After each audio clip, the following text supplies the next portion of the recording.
Hi అండి, ఈరోజు నా స్టైల్లో తోటకూర పప్పు చేయబోతున్నాను. అందులోకైతే ఫస్ట్ కందిపప్పు కడిగి పక్కన పెట్టుకోవాలి. తర్వాత ఉల్లిపాయ, టమాటా, పచ్చిమిర్చి, కొత్తిమీర, పుదీనా కట్ చేసుకొని పెట్టుకోవాలి. తోటకూరని కట్ చేసి కడిగి పక్కన పెట్టుకోవాలి. స్టవ్ ఆన్ చేసుకొని స్టవ్ మీద కుక్కర్ పెట్టుకొని అందులోకి ఫస్ట్ పచ్చిమిర్చి, టమాటా, 1 టేబుల్ స్పూన్ పసుపు, అలానే మనం ముందుగా కడిగి పెట్టుకున్న తోటకూర వేసుకోవాలి. తోటకూర అనేది చాలా ఫ్రెష్గా ఉంది కదండి. మార్నింగ్ మా హస్బెండ్ మార్కెట్కి వెళ్ళి తీసుకొని వచ్చారు. అలానే మనం ముందుగా కట్ చేసి పెట్టుకున్న పుదీనా, కొత్తిమీర,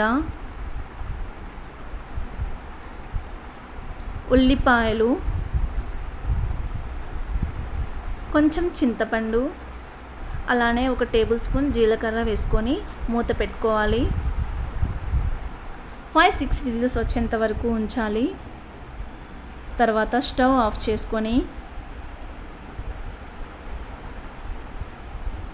కుక్కర్ మూత తీసి పప్పు ఉడికిన తర్వాత అందులోకి 1 టేబుల్ స్పూన్ సాల్ట్ వేసుకోవాలి.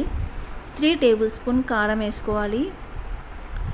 నేను స్పైసీ ఎక్కువ తింటానండి, అందుకనేసి నేను కొంచెం ఎక్కువే వేసుకుంటాను ఎప్పుడు కూడా.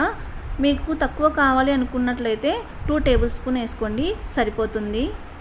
పప్పు గుత్తితో బాగా కలుపుకోవాలి. తాలింపు కోసం స్టవ్ ఆన్ చేసుకొని ప్యాన్ పెట్టుకోవాలి.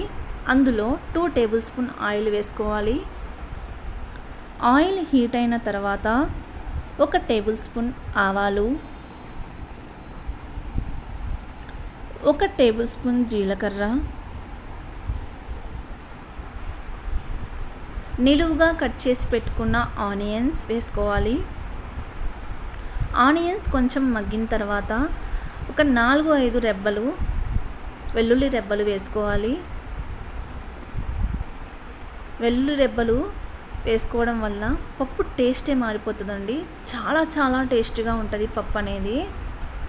అండ్ మన హెల్త్కి కూడా చాలా మంచిదండి. డాక్టర్సే చెప్తారు రోజుకి 3-4 వెల్లుల్లి రెబ్బలు తినండి అనేసి. ఎందుకంటే మన బీపీ అండ్ షుగర్ కంట్రోల్లో ఉంటుంది. అలానే 3-4 రెమ్మలు కరివేపాకు వేసుకోవాలి. ఇంతేనండి, సింపుల్గా టేస్టీగా తోటకూర పప్పు అయితే అయిపోయింది. మీకు నచ్చినట్లయితే లైక్ చేయండి. అలానే ఇలాంటి మోర్ వీడియోస్ కావాలి అనుకున్నట్లయితే సబ్స్క్రైబ్ చేసుకోండి. Thank you, bye.